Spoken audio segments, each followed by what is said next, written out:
I think the forming and breaking of the great bubbles are really the only thing that really matters in equity management. The rest of the time, show up, keep your nose clean, make a point or two, lose a point or two. It doesn't really matter. But once in a blue moon, typically every 20 years, but more recently, a little more frequently than that, you have these bubbles. They form over a number of years, they dominate everything, and then they break, and once again, they dominate everything. It really does matter.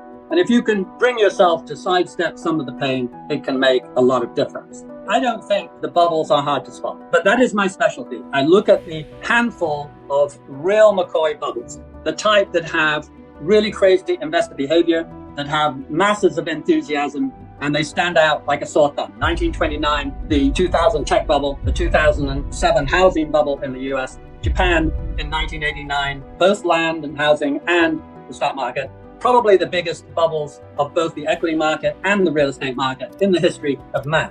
So they are the real McCoy. And then there's an interesting almost case of 1972, the Nifty 50. It didn't go quite as high. It wasn't quite as silly, but it was on the cusp of oil crises and so on, so that it went down a whole lot. It went down every bit as much as some of the others. A 62% decline adjusted for inflation in 1973-74, still the biggest decline since the 1930s. So that's my universe. And here we are. We have checked off all of the indicators that are unique to those handful of events. Crazy behavior, check, check. The Bitcoins of the world and the cryptocurrencies, the meme stocks of the AMC GameStop variety. I could even add my QuantumScape, and very rapid acceleration the prior year in 2020, where the Nasdaq more than doubled in the year. And even from the beginning, pre-COVID, was up almost 60%. Up almost 60% despite a huge wipeout from COVID. So rapid acceleration is a characteristic you have to see. Crazy behavior you have to see. And then there is a unique and special case, and that is on the upside, and that's important. On the upside, the blue chips start to win. And the stocks with the very high volatility that normally go up 1.5 or 2 times the blue chips, they don't even get the sign right, and they start to go down. 1929, the specs, the really crazy stocks went down all year. Little known fact that they did. The day before the crash, they were down 30% as an index. Nothing like that happened again until 1972. 1972, in the Nifty 50, the S&P went up 17 and the average big board stock went down 17, so that I could remember it forever. Symmetry. Nothing like that happened again until 2000. And then in 2000, in the tech bubble, the dot-coms peeled off in March and really collapsed. And then through the summer, the junior growth, the medium growth, and then finally the senior growth all peeled off. And by the early fall, most of them were down 50%, and some of the dot-coms were down a lot more. But the S&P was unchanged, which meant that the 70% that was not growth had gone up 18%. So the S&P blue chips had gone up 18, and the growth and the Nasdaq and the dot-coms had taken a very big hit. That is absolutely classic. Now, starting early last year, one by one, the various most speculative groups that had done brilliantly in 2020 started to do badly. These great bubbles have nothing to do, very, very little to do with the underlying reality. That started in 2020, December. And then the meme stock started March, April, and Bitcoin, April, May, June, and so on. And then one by one, most of the advanced techie stocks started to come down, and ARK peaked out a couple of months later and has, of course, declined 75%. ARK is a whole portfolio of 25 growth stocks that often have no earnings, but do have, at least in the portfolio manager's belief, huge prospects. But that kind of stock is very vulnerable to a loss of confidence, and therefore it started the decline pretty early and continues today right into the teeth of the sell-off. So this market has been proceeding eerily like 2000. And I think phase one, superficially, you have a 2000 tech bubble. Horribly overpriced, much too much enthusiasm, huge buy-in by individuals, fueled by a massive program of cash distribution associated with COVID bailout. A lot of that found its way into the stock market. So this was sensational. So that's phase one. Phase two, which I really worry about, is this whole thing morphing into what I call the 1970s. Underlying inflation as an everyday topic once again. It may not be spiking. In the 70s, it came and went. It was always part of the background discussion. And that's what I think it will be now for quite a long time, several years. And similarly, interest rates were always a worry in the 1970s, and they will be a worry for quite a few years to come. Beyond that, longer term, I worry that we are fairly deep into running out of the cheapest, most available resources. I think that turning point was 2002. Between 1900 and 2002, the average important commodity came down 70% in real price, adjusted for inflation. And we keep our own index at GMO, 36 most important equal weighted commodities. This is not dominated by oil. This is looking at the breadth of what is happening to commodities. And then if you look at that again today, it is not down 70%, it's down 10% since 1900, a rounding error. So it's gone from down 70 or 30 on an index basis to 90. It has tripled since 2002. The average important commodity has tripled in real terms since 2002.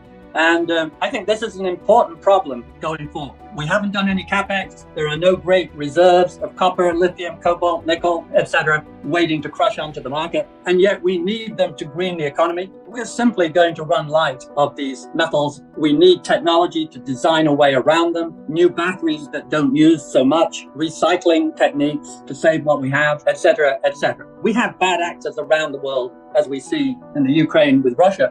An unstable situation such as this that we are likely to see with food does not bode well. The other thing we have to bear in mind is that the developed world and China are beginning to run out of people. In any developed country except Israel, they're not replacing our people, and nor is China. We're all collectively having a fertility rate as we sit of about 1.6, and we need 2.1 to replace. So each cohort of babies is running now about a quarter below replacement. So if you're running out of labor, and we have been for quite a few years, so we know that the cohorts of 20-year-olds starting now will be declining, guaranteed, over the next 20 years. So you have a shortage of labor, which feels inflationary. You have a shortage of cheap, plentiful resources, metals, food, which feels inflationary. And you have a very tricky, complicated situation on which we could spend an hour on energy as we try and transition from fossil fuels to green. And we will be lucky if that is not inflationary. It may not be, but it may be. So all in all, we face some very intractable inflationary problems that we have not faced.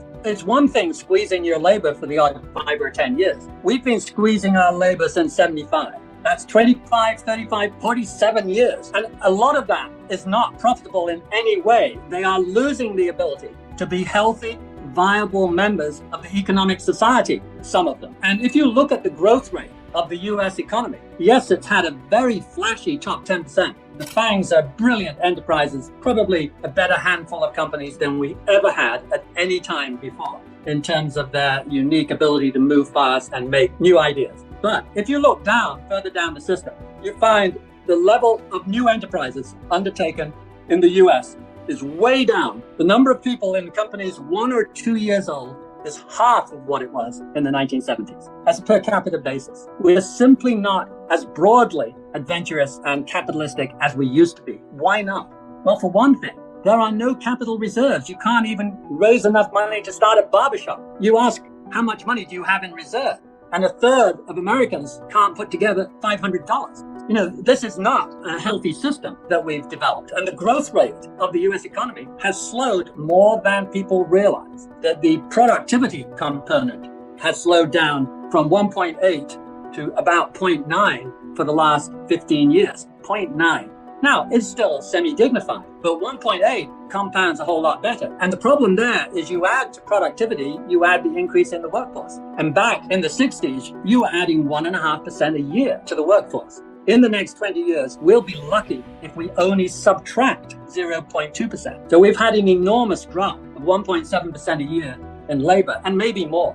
And we've had a pretty steady drop of 0.9% in productivity. This is indicative that all is not healthy. And I think the central poison to the system is a blinding increase in inequality. And to just quote some of the cliches, 1965, your average CEO, Fortune 500, made 40 times the average worker, which seems quite a lot, really, when you think about it. 40 times the family income. And now it's 300, and it peaked higher. And that really sounds pretty obscene to me. Now, back in Japan, they were about 40 in 1965. They're about 40 today. They have no rules on that topic. This is social contract. Another thing that happens when you get more inequality, our Gini ratio, which is a measure of income inequality, has moved to dead last amongst the developed world. We're now fighting it out with the Mexicos and Brazils and Russias. This is not right. And a high Gini ratio is strongly positively associated with the social contract. The social contract is simply your expectation that you can depend on your neighbors and that you owe your neighbors. That's the social contract. And the Scandinavians still have it. Japan has it big, and the South Koreans and the Canadians not too badly. But ours has gone to hell. Back when we were an equal society during the 30s and into the 40s, thank heavens we had to fight World War II when the social contract was in good shape. People really felt they owed the city, the corporations owed the city, and individuals owed their country and their city, and everybody owed everybody. And that's the way it should be. And it showed. And productivity was huge, and general contentment was pretty high. And since then, the capital and the income has gravitated increasingly towards the top 10%, the top 1%, the top 0.1%. I think the biggest shock is how much lower the minimum wage is than it used to be in America as a fraction of economic income.